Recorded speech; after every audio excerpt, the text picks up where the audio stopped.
that, and then we... Oh, Jesus, hi, I didn't realize I was recording. Alright, cool. What's going on, guys? Shadow Satellite CMTG here, back at you with another deck. The deck surprisingly looks normal. This looks like something that people would actually play in Modern. I know, it's weird. I built a deck that is actually playable instead of, you know, a joke or a meme. Like, you know, my last deck, which was a joke and a meme and totally unplayable garbage. And something just got stuck in my computer, I need to get it out. And it's not coming out, it's never to be seen again. Alright, that's fantastic. That's fantastic. Well, we're gonna pry that out later. For now, I'm gonna show you guys a very interesting deck. It's nothing I've actually built. I actually didn't come up with this idea. I just saw the idea online, took a list, and it was an older list. I want to say this list was 2016. I will have to look for the list, but I believe the list was 2016. Somewhere in 2016, like late 2016 or early 2017, I want to say. And I just souped up the entire list. Sort of souped it up. I kept most of the main components, but for the most part, the deck list is a little bit changed. Most of the changes are just, like, instead of, you know, 3 angers, I have this, which is a really powerful card, which I forgot was ever printed. This is red-white, or Boros Nahiri Prison, and as you can tell, one of the main components of the deck is Nahiri the Harbinger. And basically the whole point of the deck is you act like a prison deck, you basically lock your opponent out, and I say basically so much. I feel like I pointed that out in a video before. I need to take that word and just rip it out of my vocabulary. But, you lock your opponent out, make them do nothing, and you try to get your win conditions are Hazaret, Gideon, or Nahiri Ultimate, which is your biggest win condition, hence the name Nahiri Prison. Ult Nahiri, Emrakul the Aeon's Torn, kill your opponent with Emrakul the Aeon's Torn. There's only 2 Emrakul Aeon's Torn in the deck instead of 4, which the original list had. It's funny, I can remember most of the original list, but I can't remember when the list was created. Shocker. But the reason why this deck list has 2 is so you have less of a chance of drawing them, because if your hand has like 2 Emrakuls and you can't like cast anything because you're out of like lands, that's it, game over. You should just leave. You should just stop playing Magic. You should just quit Magic after that. But this list only runs 2 Emrakul because you don't want to draw your Emrakuls. Your Emrakul is your win condition. If you end up drawing both Emrakuls, first of all, that's going to suck for you, drawing both. But that's what Nahiri's +1 is for, or +2. I keep forgetting it's a +2, not a +1. I haven't casted a Nahiri since... Wow. When was the last time I casted a Nahiri? The last time I casted Nahiri, I was playing Jeskai Kiki Nahiri. I was playing Jeskai Kiki the last time I casted a Nahiri. That was 2 years ago. So 2 years ago was the last time I casted a Nahiri. I'm pretty sure 2 years ago. It was right around... It was a little bit after I got into Magic. So it was probably around like 2 years ago, somewhere like that. But... yeah, there's only two Emrakuls because of drawing purposes. Now again, the deck list is built to just lock your opponent down, hence the chalices, and this deck doesn't play a single 1-drop.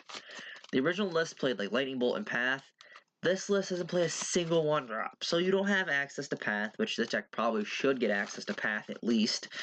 I put in Blessed Alliance to try to keep the whole thing like consistent, I guess. Which again, not having access to one-drops has its ups and downs. The ups being Chalice on 1 does nothing to you, with the downside being you don't have a turn 1 play, unless your turn 1 play is play something Spirit Guide, Desperate Ritual, Blood Moon, which I have done. I've played a Blood Moon like-ish deck. It was Blue Moon, and my turn 1 was literally land, or it was Island, Spirit Guide, tap out, Ritual, Blood Moon, go. And my opponent quit that game because they were playing some like 5-color deck or something like that. I don't know. But basically, your goal is to kill your opponent with Emrakul, Chandra, Gideon, or Hazaret. And locking your opponent out is the way you do that. Now, it's going to be a little difficult, but the ways you can do that is, again, you have 4 copies of Chalice of the Void. You have 3 copies of Field of Ruin. I was tempted to put a 4th copy in, and I think a 4th copy belongs in the deck, and I could probably take out a Plains for it. Let me know in the comments how you feel. I'm considering a Plains out, put another field in.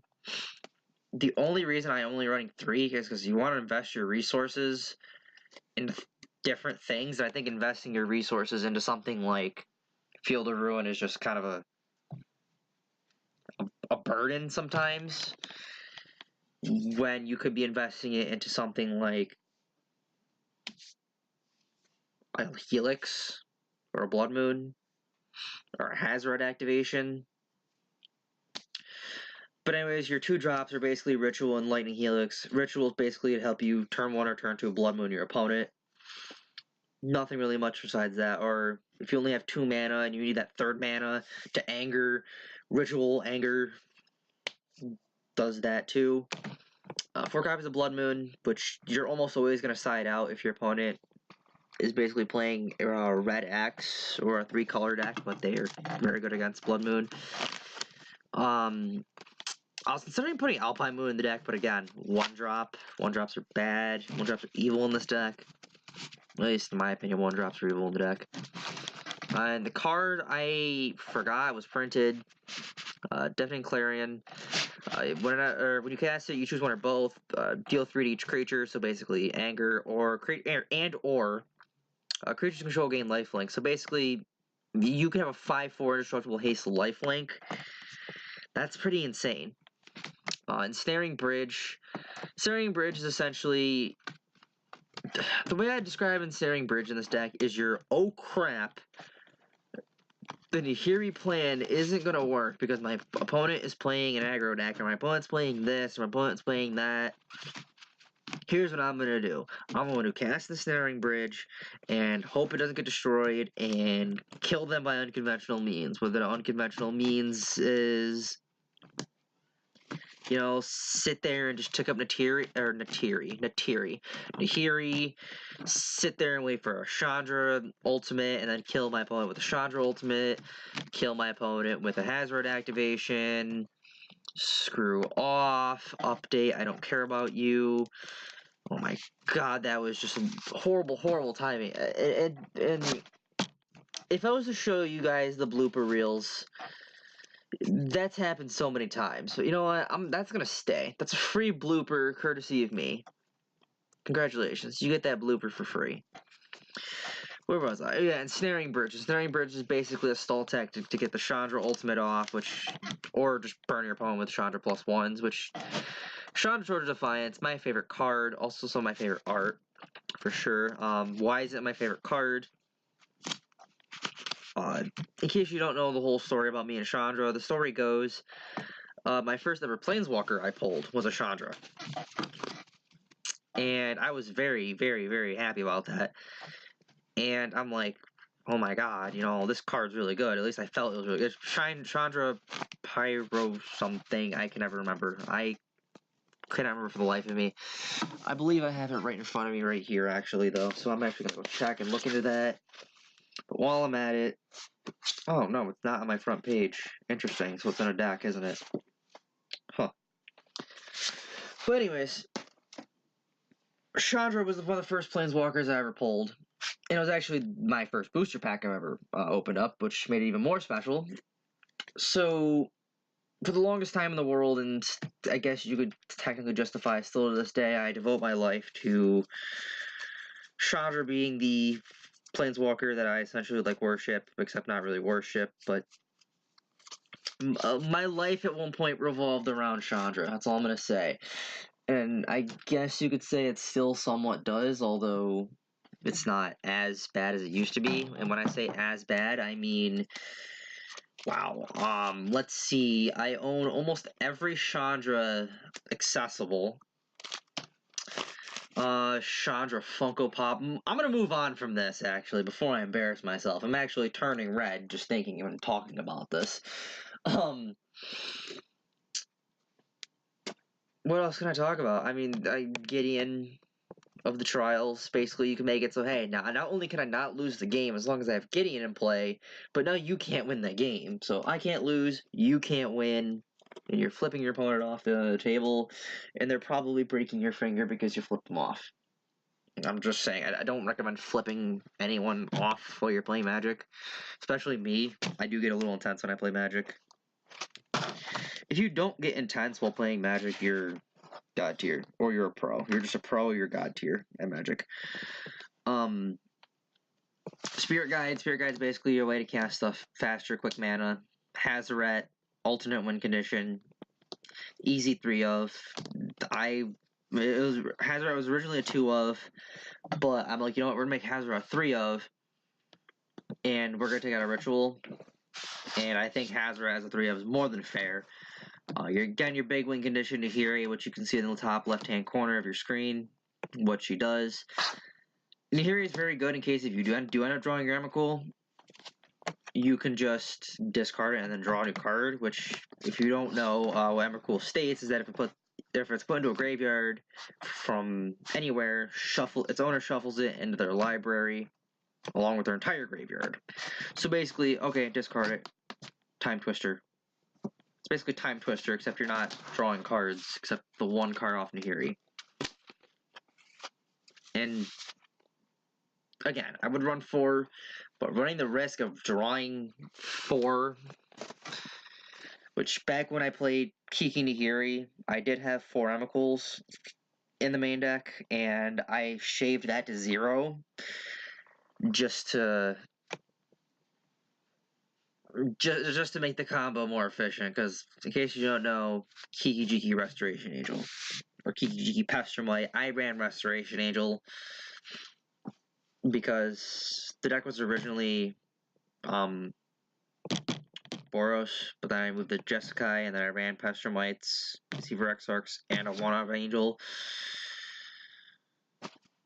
But anyways, that's the deck for the most part. There's the sideboard of 2 Abrades, 2 Banishing Lights, which when it enters, exile target non-land permanent until it leaves the battlefield. Here's a Braid, by the way, although I'm assuming everyone knows what a Braid does. 2 Blessed Alliance. I'm assuming a lot of people don't remember what Blessed Alliance does. It was a big card. At least amongst the meta that I played around, it was a big card. You choose 1 or more. It's an escalate 2/2 drop instant. Target player gains 4 life. Untap 2 target creatures. Or target opponent sacks an attacking creature. A very, very, very, very good card. 3 Leyline of Sanctity, because you need hexproof, I guess. Storm, some other matchups, burn, you're gonna need hexproof, I guess. 2 Rest in Peace, basically control graveyard based kind of decks, Snapcaster decks, those kind of things. Shatterstorm, basically another Abrade, except the only difference being this doesn't target, this does. This gets around and not indestructible. Hexproof and Shroud, this does not. However, if your opponent's artifacts are indestructible, which in Modern, from what I've seen, is a little unlikely, oh well. Sony Silence, Affinity, anything that runs artifacts. I would say KCI, but KCI got the hammer! And I'm so glad KCI got the hammer. Just real talk, real quick. I'm so glad KCI got the hammer. I have been screaming for KCI to get the hammer. Not on Twitter, but amongst my friends. I've been telling my friends, KCI needs to go. This deck is too powerful. You know, I faced KCI once. I won the game 2-1. The second game I won, the only reason I won game 2, the only reason I won game 2, or not game 2, game 3, the only reason why, I had a Chandra Torch of Defiance in the battlefield. Another reason to love the card. I had the ultimate ready. I activated the ultimate, in fact. The only reason why I won was because my top card needed to be any spell to win the game. And I top decked a Serum Visions. I would have lost that game 3 if my next card was anything but a, or was anything but a spell. I would have lost that game. I was playing Delver too, so I only run the deck like 18 lands. And I had like 10 of them on the battlefield, so I had a very good chance of drawing any spell. But that was the reason why I won, because I knew my opponent was going off next turn. I had to get the Chandra all off, or my opponent was going off next turn. I won. I won that third game. And although I won that game, I feel like I won that game out of pure luck. And that's all KCI is. It's pure luck. You have to hope your opponent doesn't know what they're doing and they screw up, or you have to hope your opponent can't go off because they screwed up, or you have to hope your opponent can't go off because you've been shutting him down, and then you win the game. I'm so glad KCI got the hammer. I truly am. I think the deck was way too oppressive, way too overpowered, and I faced it, again, only once, but I have friends that have faced it multiple times, and they all said that KCI should get the hammer, and now it's finally got the hammer. And I'm hoping Mox Opal and Ancient Stirrings don't get the hammer, because people are screaming, Lantern's gonna become big, Lantern's gonna be big, Lantern's gonna be the biggest deck in the format. Now, I don't think Lantern's gonna take over. Personally, I think Lantern's gonna be very, very lackluster. I think Lantern's just gonna be like, hi, I exist.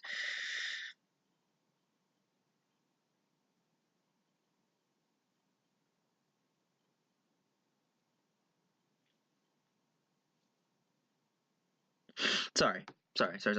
I thought he's been DMing someone, but anyways, again, I'm just so glad KCI got the hammer. But do I think Lantern's gonna take over? Personally, I don't see Lantern taking over. I see Lantern being like, hi guys, I'm here, I exist. Yeah, that's cool, Billy, go away.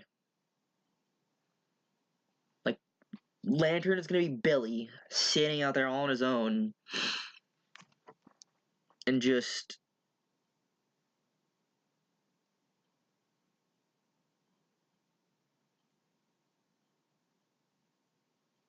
I'm sorry. I just wow. I really think I'm coming down with something. But anyways, yeah, just in case anyone's wondering, I am DMing someone while I'm also think I might have a cold. So if I get silent moving forward for the rest of this video, that's what's going on. But there's also one Wrath of God in the sideboard, which is actually supposed to be a sell the wreckage. So ignore that Wrath of God. In fact, I'm going to fix that right now. So in case anyone was wondering why there's a Wrath of God in the sideboard, that's actually incorrect. It's actually supposed to be a settle. That's a mistake I actually, didn't catch from the original list. Because again, I mostly just copied and pasted the original list. But that's a mistake I made. That Wrath is actually supposed to be a settle. Now I guess you could argue there's supposed to be Thalias in the deck, but I didn't think Thalia was that worth it in the deck because Thalia mostly harms most of what you're trying to do anyway. So there's no Thalia. At least Guardian of Thraben, Heretic, Cathar. I believe that's the other one. I was very tempted to put that in because I'm actually planning on building this deck at one point, or at some point in life. I'm planning on building this deck. The only reason why I didn't put Heretic Cathar in this list, which I think personally I believe it should go on the list, it's in another deck. What deck is that? That's for another time. Now I want to talk about a few quick things before I end this deck tech. Moving forward in my channel, I'm probably going to do strictly MTG for a while. Go do some gaming stuff, some MTG stuff. I know for other of my intros, I've been saying shoutouts to XZ MTG. It's mostly because I'm thinking of just dropping the gaming stuff all entirely, but I'm going to try to experiment a little bit with Neverwinter and whatnot. All that fun stuff. So that's that. And on Twitter, I've also been saying stuff about, wanting to jump to different games. Specifically, I was considering jumping to either Pokemon or Yu-Gi-Oh!, maybe both. If you guys would like to see some sort of Yu-Gi-Oh! Content or some Pokemon content or whatever, put it on the comments. Personally, I'm leaning towards Yu-Gi-Oh! Right now, mostly because I have someone DMing me asking if they want to play Yu-Gi-Oh! Or if I have a deck at least for it. So basically, if you guys want to see something like that, Yu-Gi-Oh!, Pokemon, both, it's probably, again, I'm leaning more towards Yu-Gi-Oh!, mostly because I have people that actually play Yu-Gi-Oh!,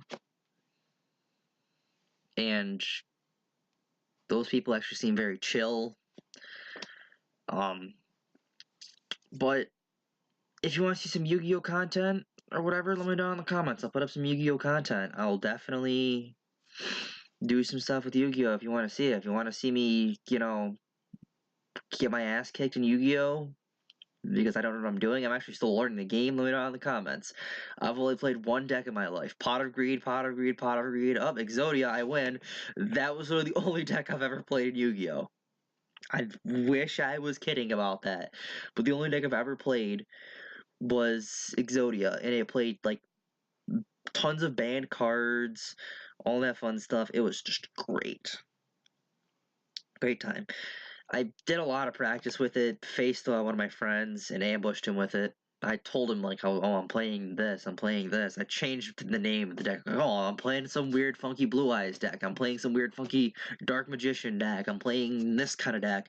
And then I ambushed him, and he's like, as soon as I played Pot of Greed, he's like, you're playing Exodia, aren't you, you dick? And I'm like, yeah, I'm playing Exodia. I'm sorry, dude. I'm sorry. I'm gonna Exodia you turn one so hard. You're gonna never see it coming. And I did. I turned two Exodia, killed him, but I Exodia, I win. That's literally how the game went. It was a very anticlimactic game. I believe I still have the recording of the game. I'm not actually quite sure. If I do have the recording still, I'll definitely put it up on my channel just for you to watch. If you want to see me play some Exodia, if you want to see me some prime Exodia content, some of that premium stuff, that premium Pot of Greed Exodia stuff, let me know in the comments. I will definitely hit you up with that kind of stuff. But I don't know. I just want to experiment, but I don't know how you guys feel first before I go right ahead and just throw Yu-Gi-Oh! Content out of nowhere, and you guys are like, wait, this guy plays Yu-Gi-Oh! Now? What about Magic? Relax. There's still gonna be Magic content, but there's also gonna be some Yu-Gi-Oh! Stuff. And like I said, I'm also considering Pokemon, but right now it's leaning way heavily towards Yu-Gi-Oh! I just, of course, have to buy the $70 deck. That's gonna be the only one I'm ever gonna play, at least in paper.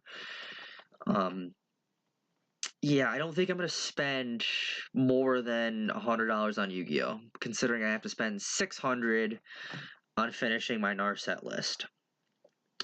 Which, if this video gets 100 likes, or if my vintage list gets 100 likes, or if I hit 100 subscribers by the end of the month, okay, not the end of the month, because it's the end of the month already, I'm so funny, by the end of next month, which is February, I believe, right? February. I will 100%, 110,000% show you guys my Narset list as it is. I won't show you, I'm not gonna show you, here's the list.